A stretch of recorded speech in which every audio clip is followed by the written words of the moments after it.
já que nós vamos entrar no tema da cultura, dizer que o seu discurso se utiliza de valores culturais como solidariedade, democracia, paz, defesa da vida, reconhecimento, que são valores culturais fundantes da civilização e se contrapõem à barbárie. E é exatamente sobre esses valores que eu vou proferir esse parecer e me associar ao seu discurso e me associar a todos os que elogiaram o seu posicionamento na data de hoje, que acho fundamental que esse parlamento, que tanta contribuição tem dado ao povo brasileiro nessa crise, nesse momento de dor, que esse seu discurso, de fato, representa o conjunto das forças políticas que o compõem e que é um momento, de fato, da gente dizer à sociedade o compromisso desse parlamento com as suas demandas e com as suas exigências. Então, dito isso, dos valores fundantes da civilização e não da barbárie, eu entro aqui diretamente no voto, presidente. Por economia de tempo, o relatório é muito extenso, eu entro direto no voto e começo pelo exame de mérito da matéria. Entendemos que esse é um momento histórico do parlamento brasileiro. Cultura é o que nos simboliza e por isso considero que hoje o parlamento vive de fato a sua legislar e decidir sobre políticas e sobre a vida do seu povo. Como já dizia o nosso saudoso Aldir Blanc, o Brasil não conhece o Brasil, mas esta Casa de Representação Nacional certamente o conhece. Falamos português, a quinta língua mais falada do mundo, mas somos mistura do latim vulgar, do galego, do árabe, dos dialetos africanos e indígenas, e ainda permanecemos com quase 30 línguas indígenas vivas. Mas somos todos brasileiros, formamos o povo brasileiro, miscigenado. Somos plurais, diversos nas etnias, nos sotaques, nas religiões, nos sabores e saberes, nas tradições, no jeito de ser, de dançar, de escrever, de comunicar. E tudo isso forma a identidade nacional brasileira. A arte, parte forte, transformadora e constitutiva da nossa cultura, incide sobre os seres humanos, desde que nascem, para não falar da gestação, até a possibilidade de melhora e até de cura das doenças da senilidade. É co-irmã da educação, redutora da violência, construtora da civilização. Mas muitas vezes não é vista como ofício, como trabalho. A cultura é parte importante do Projeto Nacional de Desenvolvimento. Muitos não enxergam o impacto econômico das suas cadeias produtivas e das outras atividades econômicas que se desenvolvem a partir destas. Fala do pipoqueiro da porta do cinema, dos cafés e bares, até as grandes redes de hotéis, de serviços e comércio e seus fornecedores, que formam a cadeia turística do país. O que dizer do São João do nosso Nordeste, do carimbó, do Bumba Meu Boi, do carnaval, do samba, dos shows, dos festivais, dos bailes das periferias, das festas regionais do Sul, do Centro-Oeste, do impacto da nossa produção audiovisual, do teatro, das companhias de dança, que fazem os corpos voarem, em sintonia com a nossa expressão de liberdade, da ousadia e criatividade da arte circense, da escrita, da oralidade, das cores e materiais que dão vida aos pensamentos e sentimentos e de tantas outras expressões culturais permanentes do nosso patrimônio cultural, material e imaterial, e de uma lista infindável que eu poderia citar. Mas nada disso, senhor presidente, acontece sem os artistas e uma enormidade de técnicos e diversas categorias profissionais que não estão na boca de cena, nos palcos ou na frente das câmeras e que as centenas de milhares estão na coxia, no backstage, no chão das casas de espetáculo, nos sets de gravação, por trás dos paus de luz, das câmeras, montando os cenários, costurando os figurinos, caracterizando os rostos, equalizando a emissão de som. O Estado não produz arte e cultura, mas precisa formular políticas públicas, fomentar, incentivar, definir prioridades e criar condições e, neste momento de pandemia, socorrer. E os trabalhadores e as trabalhadoras de todo o Brasil agora precisam sobreviver e nos fazer sobreviver. Também às angústias, temores, confinamento, dores e perdas. E é o que eles têm feito pelas redes, varandas e demais linguagens das mais tradicionais as mais inovadoras, de maneira, na maioria das vezes, voluntária. No entanto, grande número está vivendo de ajuda de outros colegas, de cestas básicas, ou passando fome com suas famílias. Sabemos que todos os decretos de isolamento social imediatamente paralisaram as atividades culturais e, na retomada, serão as últimas a voltar à normalidade.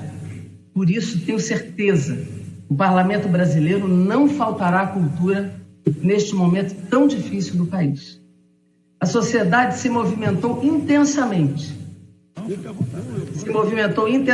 Em todas as regiões brasileiras, coletivos, artistas, trabalhadores de todas as áreas, ponteiros, educadores, lideranças dos povos tradicionais, conselheiros de cultura de todas as esferas, gestores municipais e estaduais de todo o país, prefeitos, governadores, para a aprovação deste texto.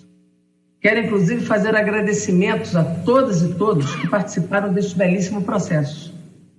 Em nome de Alexandre Santini, Célio Turino, Marcelo das Histórias, da Articulação Emergência Cultural, Dinei Carrasco, presidente do Fórum de Secretários Municipais de Cultura e ligado ao Fórum Nacional de Prefeitos, de Úrsula Vidal, presidente do Fórum Estadual de Secretários Estaduais de Cultura, de Vladimir Haroldi, presidente da Confederação Nacional dos Municípios, Ari Vanazzi, prefeito de São Leopoldo, presidente da Associação Brasileira de Municípios, e agradeço ainda os consultores desta casa e a Beatriz Figueiredo da minha assessoria. Agradeço particularmente aos autores e coautores do projeto principal dos 6 projetos apensados, em nome dos seus primeiros signatários, Benedita da Silva, José Guimarães, André Figueiredo, Aline Gurgel, Tadeu Alencar, Áureo Ribeiro e Eduardo da Fonte, que tiveram a sensibilidade de produzir importantes e significativas proposições e que me permitiram, ao viajar o país pelas estradas digitais em ampla ausculta, fazer uma grande mudança no rumo dos debates e na necessária celeridade que toda emergência necessita, fortalecer o Sistema Nacional de Cultura por meio da descentralização dos recursos aos entes federados, com maior controle social e atendendo a diversidade cultural brasileira, atender às e aos trabalhadores, aos espaços culturais, garantindo o fomento e aquisição de ativos. O substitutivo apresentado constitui um texto responsável e amplo, com importante resposta às exigências da sociedade, mas também tem as marcas dos limites políticos que o momento nos impõe. Foi elaborado por muitas mãos e com muitas contribuições. Tem valor conhecido de 3 bilhões de reais, também com recursos identificados. As fontes são absolutamente identificadas e sustentadas pela Emenda Constitucional 106 e pelo PLP aprovado pelo Congresso 39, com prazo amanhã para sua sanção, se não pela promulgação do próprio Congresso Nacional.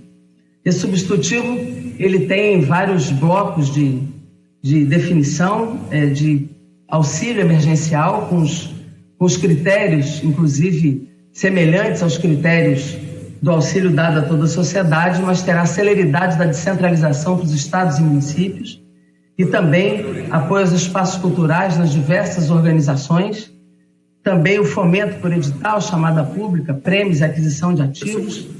E nós sabemos que essa descentralização fortalece o Sistema Nacional de Cultura.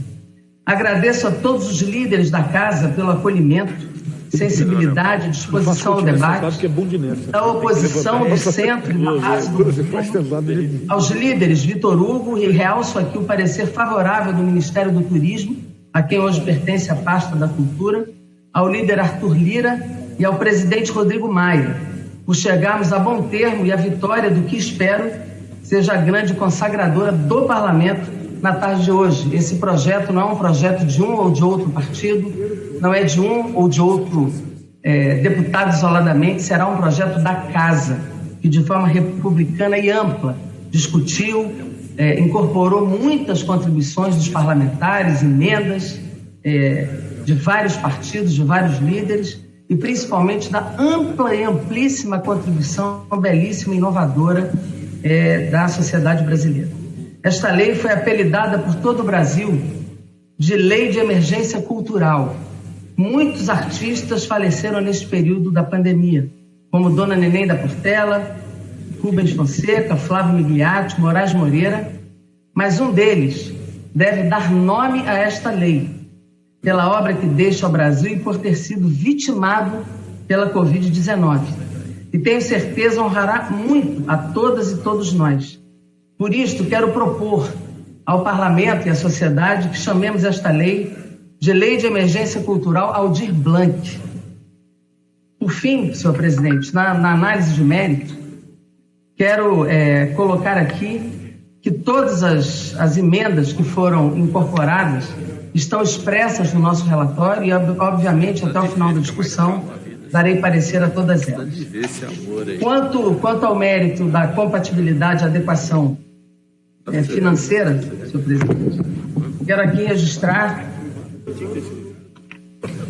que, no mérito da compatibilidade financeira, nós temos aqui, em respeito ao regimento, à Constituição Federal e ao própria alteração da emenda constitucional 106, todas as proposições relatadas têm basicamente o objetivo, em decorrência da pandemia e do novo coronavírus, nos termos do Decreto Legislativo número 6, de 20 de março de 2020, que são medidas oportunas e absolutamente coerentes com a crise vivida pelo país.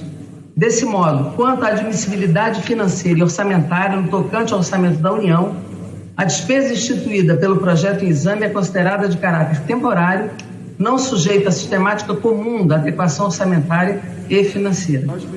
Tendo em vista que se trata de despesa de caráter não continuado, mas emergencial, mas para combate aos efeitos relacionados ao Covid-19, somos pela adequação financeira e orçamentária da matéria.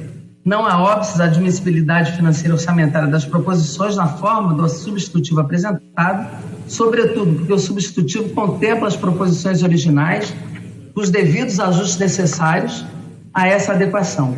Não se observa desrespeito às normas vigentes, em especial por ponto do Decreto Legislativo 6 de 2020, que reconhece, para os fins do artigo 65 da Lei Complementar número 101, de 4 de maio de 2000, a ocorrência do estado de calamidade pública, e da emenda constitucional número 106, de 7 de maio de 2020, que institui regime extraordinário fiscal, financeiro e de contratações para o enfrentamento da calamidade pública nacional decorrente da pandemia, a qual esse artigo 3º dispensa a observância das limitações legais quanto à criação, a expansão e o aperfeiçoamento de ação governamental que acarrete aumento de despesa e a concessão ou a ampliação do incentivo ao benefício de natureza tributária, da qual decorre renúncia de receita, desde que não implique despesa permanente. Portanto, para os fins do substitutivo em anexo, não há óbice de adequação orçamentária e financeira. Quanto à constitucionalidade, juridicidade e técnica legislativa, não há vícios a apontar quanto à adequação da espécie normativa. Há que se reconhecer ainda que a matéria integra um rol de competências constitucionais da União. As proposições coadunam-se com os princípios e normas que alicerçam o ordenamento jurídico pátrio. Os dispositivos nela disciplinados são oportunos e necessários, encontrando razoabilidade e coerência lógica com o direito positivo. Não há, desse modo, óbice à aprovação da matéria aqui relatada, quanto à constitucionalidade, boa técnica legislativa e constitucionalidade. Assim sendo, senhor presidente, diante do exposto pela Comissão de Cultura, somos pela aprovação do projeto de lei 1075 de 2020 de todos os seus apensados na forma de substitutivo. Pela Comissão de Finanças e Tributações, somos pela adequação financeira e orçamentária da matéria na forma do substitutivo da Comissão de Cultura e no mérito pela aprovação do projeto de lei 1075 de 2020 e de seus apensados na forma do substitutivo da Comissão de Cultura. Pela Comissão de Constituição, Justiça e Cidadania, somos pela constitucionalidade, juridicidade, pela boa técnica legislativa do projeto de lei 1075 de 2020 de todos os seus apensados. Sala das Sessões, 26 de maio de 2020. O parecer e o substitutivo estão protocolados no sistema desde o horário pela manhã desta data, senhor presidente. Este é o relatório, é o parecer e o substitutivo apensado.